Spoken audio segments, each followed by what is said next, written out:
mas dia 1º de abril de 2024. 60 anos atrás, num dia como esse, estava se consolidando o golpe militar no Brasil. Ele começa em 31 de março e se consolida no dia 1º de abril, dia 2 de abril. Se consolida com as tropas na rua, com a derrubada do presidente constitucional João Goulart e com o apoio da imprensa brasileira. A mesma imprensa que foi golpista contra Dilma em 2016, foi golpista em 1964. Você sabe que eu trabalhava nos blogs, né, ali em 2013, 14, e a gente tinha ali a parceria com Paulo Henrique Amorim, saudoso jornalista Paulo Henrique Amorim, e ele usava muito essa expressão, PIG, Partido da Imprensa Golpista. E alguns colegas achavam que era um exagero, viu, Chico? Partido da Imprensa Golpista. Ele se referia ao golpe contra a Dilma, que estava sendo tramado ali naquele momento, nas redações, inclusive. Mas não é exagero. Paulo Henrique, né? A nossa homenagem também a ele, que cunhou esse nome, o PIG, Partido da Imprensa Golpista. Quando a gente visita de novo as manchetes de 64, a gente vê que não há exagero nenhum na definição que o Paulo Henrique Amorim trouxe. Aqui a capa de alguns jornais logo depois do golpe de 64. O Estadão, que era o principal jornal da época, o Estado de São Paulo. Vitorioso o movimento democrático. Eles estavam comemorando a vitória do golpe, chamando de movimento democrático.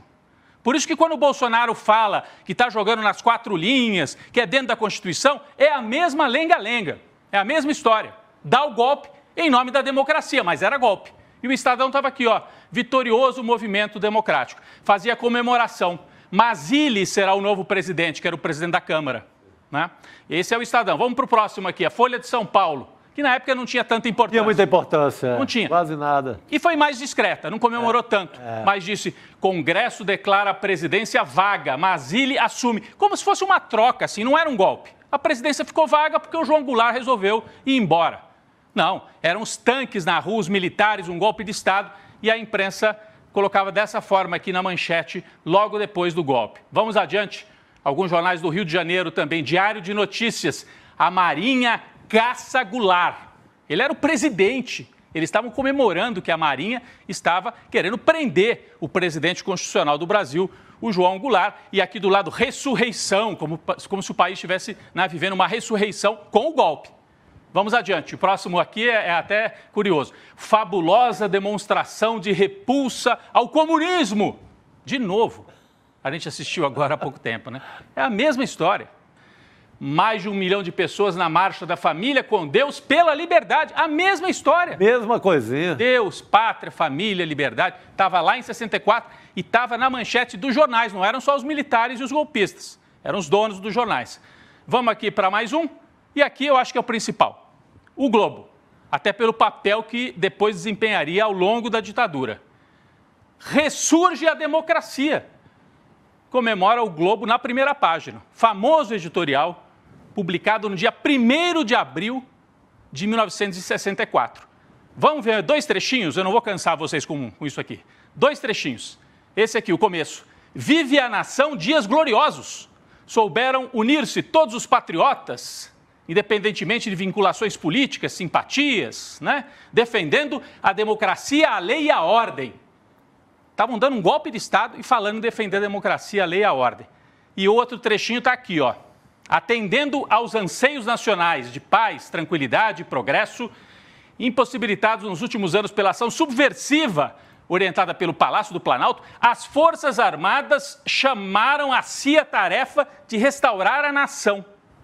As Forças Armadas chamaram a si a tarefa de restaurar a nação. Em nome de quem? Por que o Exército, a Marinha, a Aeronáutica acham que tem esse papel? Então, já estava escrito aqui.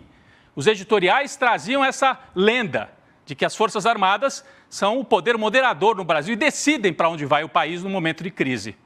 E era a defesa feita pelo Globo, pelo Estadão, pela Folha e pelos demais jornais, quase todos com raríssimas exceções naquele momento de golpe de Estado. Então, a gente tem uma demonstração clara de que falar em PIG não era exagero nenhum. Era uma imprensa golpista. Isso aqui, as Forças Armadas trazerem para si o ressurgimento da nação, tem tudo a ver com um fato acontecido nesses últimos dias, durante o feriado de Páscoa. O ministro Flávio Dino, Chico e Gabi, deu o voto naquela ação que está lá no Supremo Tribunal Federal, que o PDT entrou com a ação lá para pedir o seguinte: Supremo, os bolsonaristas dizem que as Forças Armadas são um poder moderador, que o artigo 142 dá às Forças Armadas esse poder. É verdade ou não é? O Supremo tem que dar uma definição. Já tinham vindo 2 votos, do Fux e do Barroso, dizendo não é assim. E o Flávio Dino deu o voto dele. Um voto que é quase uma aula assim, de história, além dos argumentos jurídicos. A gente trouxe aqui alguns trechos do voto do Flávio Dino. Aqui, ó, voto do ministro Flávio Dino nesta ação promovida pelo PDT. Ele até abre com o famoso trecho do deputado Ulisses Guimarães na promulgação da Constituição. Traidor da Constituição é traidor da pátria, dizia Ulisses, e dizemos nós hoje de novo. E disse o Flávio Dino no voto dele. E o que ele afirma sobre essa história de poder moderador? Eu separei 2 trechinhos, o voto até que não é longo. Separei 2 trechos do voto do Flávio Dino, que dialoga com essa ideia de que as Forças Armadas são um poder moderador. Olha aqui, ó. Ele até coloca entre aspas, diz que alguns juristas chegaram a escrever que haveria um suposto poder moderador, que na delirante construção teórica deles seria encarnado pelas Forças Armadas. Então, o Flávio Dino diz que isso é delírio golpista. Delirante construção teórica que permite que as Forças Armadas sejam um poder moderador. Isso não existe, disse o Flávio Dino. E lá para frente, ele conclui, tem mais um trechinho aqui desse voto, que nós separamos. Vamos lá. Além de dizer que não é poder moderador, ele diz: não existe no nosso regime constitucional um poder militar. O poder é apenas civil, constituído por 3 ramos. A gente sabe: executivo, legislativo e judiciário. A tais poderes constitucionais, a função militar é subalterna. Então, os militares são subalternos, devem submeter ao poder constitucional civil, disse o Flávio Dino, contrariando a tese dos bolsonaristas, né, que vem no artigo 142, essa ideia de que as Forças Armadas podem ou até deveriam intervir no entendimento deles. Então, não tem poder moderador, não tem. Mas que tem imprensa golpista, tem, hein? Continua existindo. Essa imprensa golpista que vem lá de 64, que apoiou o golpe, não aprendeu nada. Depois alguns se arrependeram. E eu não estou falando dos jornalistas, tá, Gabi e Chico? Estou falando dos donos da mídia. Né? A voz do dono dos jornais. Né? A voz do dono. Não aprenderam nada, porque a família Mesquita, por exemplo, do Estadão, depois se arrependeu. Né? Apoiou a ditadura, apoiou o golpe, depois teve intervenção dentro da redação, tinha censor dizendo o que eles podiam escrever. Mas daí já era tarde, os militares já estavam estabelecidos. A direita tradicional, representada nesta mesma mídia, em 2015, 2016, foi para cima e deu um golpe que não foi militar, foi um golpe constitucional, dizem eles, né? Mas um golpe parlamentar, dizemos nós, e midiático e judicial.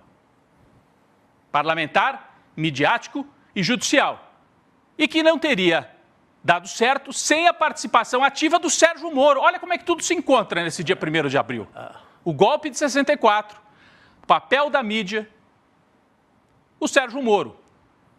Não haveria derrubada da Dilma em 2016 sem a Lava Jato e o golpismo judicial do Sérgio Moro. E não haveria o Sérgio Moro sem o apoio da mídia, especialmente da TV Globo, das organizações Globo. O Sérgio Moro foi ungido pela Globo, foi transformado no juiz que faz a diferença. Até ganhou um prêmio. A gente se mostra algumas vezes essa imagem aqui, o João Roberto Marinho entregando aqui, ó, João Roberto Marinho, um dos 3 irmãos, donos da Globo, entregando o prêmio de juiz que faz a diferença para o Sérgio Moro, um pouquinho antes do golpe contra a Dilma. Ali era assim, ó, tá liberado, meu filho, aqui você tem o nosso apoio, segue adiante. Então, não haveria o golpe de 2016 sem a Lava Jato e o Sérgio Moro. E não haveria o Sérgio Moro sem a Globo, cumprindo, mais uma vez, o papel golpista. É verdade que a Globo pediu desculpas pelo apoio ao golpe de 64. Demorou 50 anos, Chico, para pedir desculpa. Em 2013. Fez um editorial.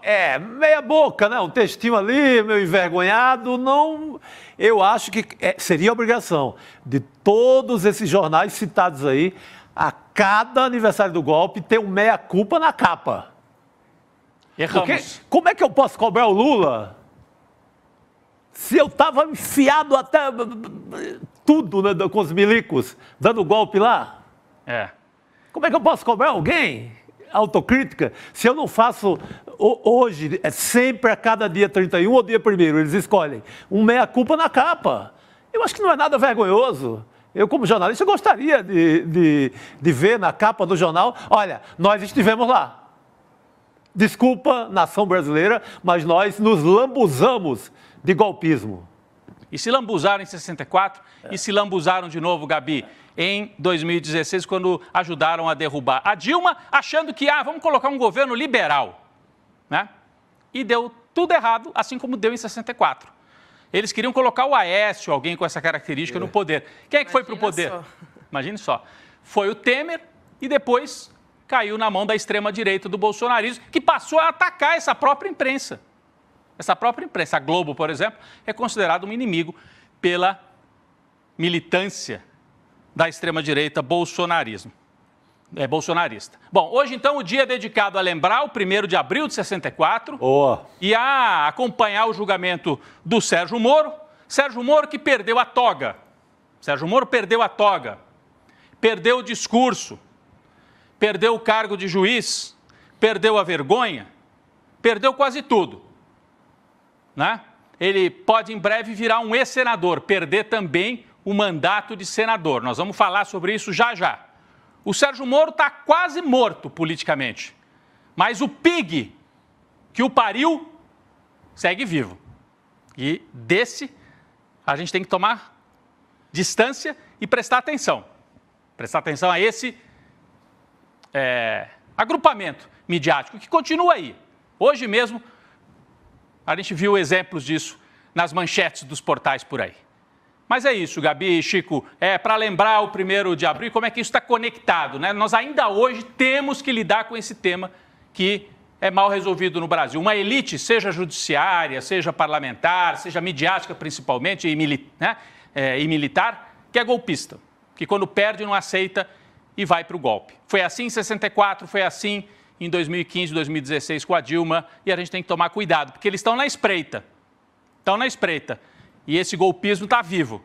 E a mídia que ajudou a parir o golpismo está viva. Não são mais os jornais, mas são as televisões, são outros canais, e eles se manifestam de outra maneira, Gabi.